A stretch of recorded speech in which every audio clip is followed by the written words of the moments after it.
Awesome. So we'll leave on this one. So we went over discussing multiple different Uh-oh. topics Hot about take the time, actual huh? game, right? I know it's Monday and this game isn't until Sunday.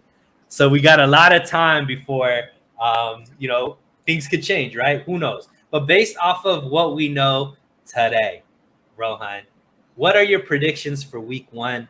Let's go let's go how you think the game plays out, who you think has the best game, who are some of the stars of the game for the 49ers, and ultimately who wins and what the score is.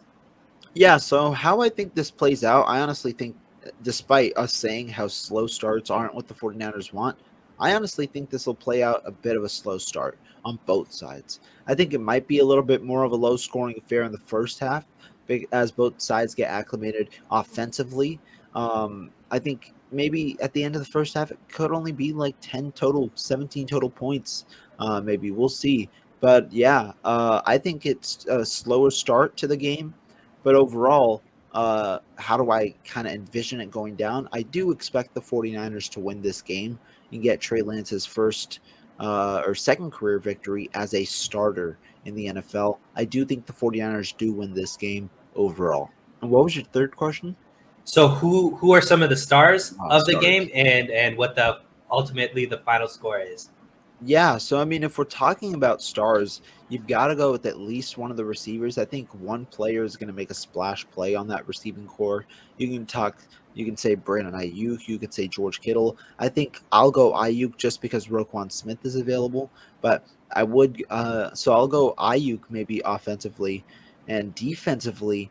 I think it's going to be one of the cornerbacks stepping up in Jimmy Ward's absence. And so I think one of the guys in in the defensive back room in that back end is going to get an interception. Okay. Um, so yeah, I think maybe I feel a little bit different. I think the same outcome. Ultimately, the 49ers win. I think this is going to be a run heavy offense. I think the star of the game is going to be Elijah Mitchell. I think he goes for 80 plus yards and a touchdown or two. Uh, Defensive, I think Nick Bosa is going to eat. I think that he's going to have maybe 2 or 3 sacks to start out the defensive impact as well. And I don't think this game is close. I think the 49ers end up winning something like 24-10, with the game never necessarily being that out of hand. I think it's going to be one of those complementary style games where the offense and the defense are both playing well. And I think it's going to start with the rushing attack, like I said. Um, I do think that, Trey Lance will have a decent game. I don't expect him to throw more than 22 to 25 times. I do think this is, like I said, I think Elijah Mitchell is going to get a bunch of run. And if he's not healthy for week one, whomever comes in, whether it's Jeff Wilson Jr., TDP, or Jordan Mason, or a combination of all of them, I think that they'll keep the ball on the ground um, more than they air it out. I do think we'll see some splash plays, a deep ball to Debo or a deep ball to Ayuk, just because that's the way that the game will go in the flow of it. But ultimately, I think this is a pretty easy victory for the 49ers. I think that the faithful are feeling pretty confident and comfortable after this game. Confidence building game for Trey Lance. And I think we'll see a very dominant defensive game from the 49ers as well, just because they're going up against an offense that it will be struggling to put up points. Yeah, I think I agree with what you say. I think the run game part is a good point to make. Elijah Mitchell obviously likely spearheading that attack after returning to practice earlier. I believe it was, I mean, well, technically last week because it's Monday, but he returned to practice earlier last week. You've got a fairly healthy roster right now, you know. Obviously, no Jimmy Ward. That's the big injury, but you've got a fairly healthy roster, and I think the run game, yeah, I think it's going to be a big catalyst of this offense, especially if Chicago can't stop the run. Well, because who do they not have anymore? Guys like Akeem Hicks, and Khalil Mack.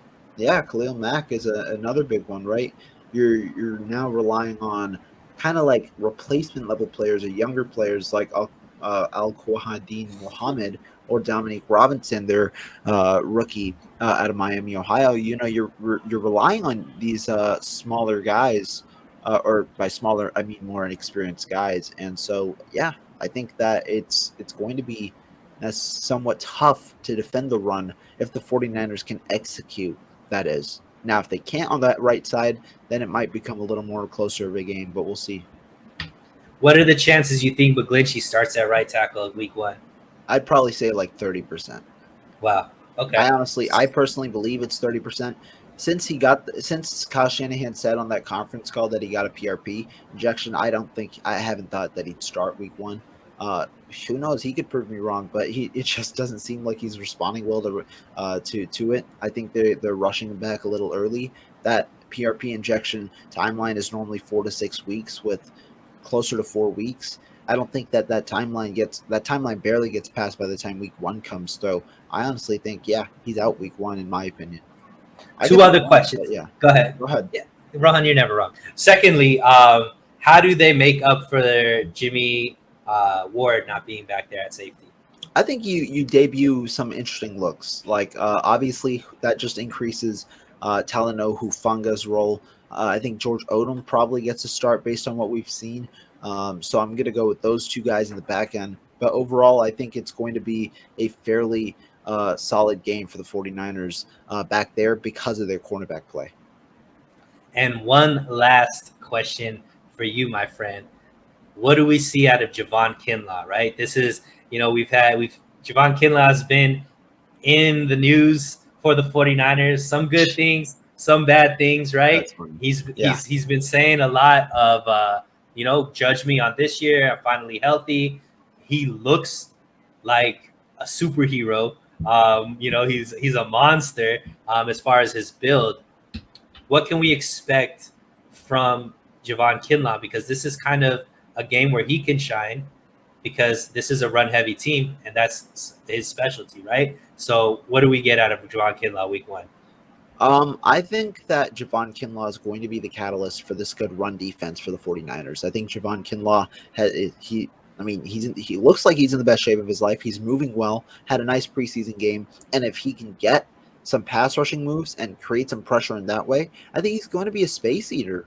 How do you defend him one-on-one, really, in general, be it in the run stuffing game, run blocking, or pass protection, right? How do you defend him one-on-one if he's going to be able to reach his potential? I think he's going to be an important piece. I think him and Armstead are a good combination on the interior, which is going to make it tough for Chicago to power run up the middle. And yeah, he's in the best shape of his life if he can continue it and really continue to refine those pass rushing moves, because he's very, very raw still. Still got the loaded potential on tap.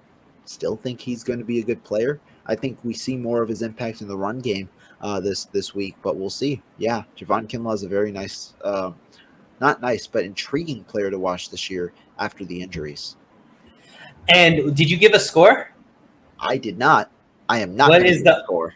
What is your score right now, Rohan? On the spot. What do you think? Let's go with 27 points for the 49ers. Actually, no, that's too high. Let's go 24 points for the 49ers, and let's go 13 points for the Bears. 24-13 week 1. Look, we got it out of Rohan. He didn't want to say it, but at So Real Sports Talk, we keep it so real. Great show, Rohan. There you have it, guys. This is our first predicting show, breaking down the game. We got so much going on this week, all throughout 49ers content creation. We're finally at the regular season. Rohan,